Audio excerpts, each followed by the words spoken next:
UBigzul uveze okushaqisayo ngengoma eParis nokungalibhadi kaLwandlunkulu emcimbini obusemdletshe ngoMgqibelo. Phakathi kwezinkinga ezivezwe nguBigzul ongumnikazi wenkabi rekhodi ephethe uLwandlunkulu ukuthi akazange akhokhe ngisho indibilishi uMthandeni igcoma elishamanqele engomeni yakhe noLwandlunkulu ethi Paris. Uveze ukuthi akuzange kube khona ukuxhumana ukuze uLwandlunkulu akwazi ukuthi abe yingxenye yalo mcimbi. Sekuwumlando ukuthi le ntokazi ifake ividiyo ey'nkundleni zokuxhumana lapho beyichaza khona ukuthi kungani ingayanga emcimbini obusemdletsheni. Bigzul uthe uMthandeni ufake isithombe sikaLwandlunkulu la kungakaze kube khona ukuxoxisana, ingane ibingeke iye lapho ingabizwanga khona.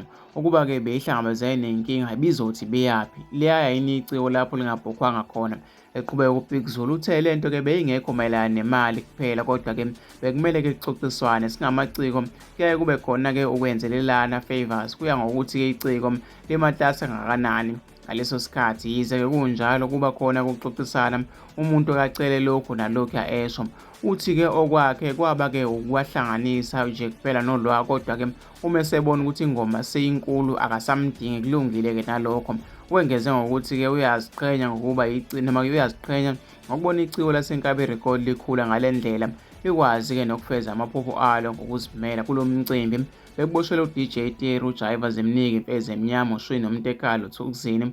Uthi nazungu nabaningi lithintwa-ke igcwama elisha licela ukungakhulumi ngalolu daba, kepha-ke kukhulunywe noma-ke kukhulunywe nolikhulumelayo. Lithe-ke izinga-ke esele kulona kalisadingi ukuba ezinye izindaba zichaze-ke lona ngokwalo. Lithe-ke kuningi ukukhuluma okube khona selokhu-ke kwaqala noma selokhu aqala ukusebenza noLwandlunkulu, kepha-ke laqoka ukungakhulumi lutho ngoba-ke uma ngase libeke uhlangothi lwalo kungaba kubi.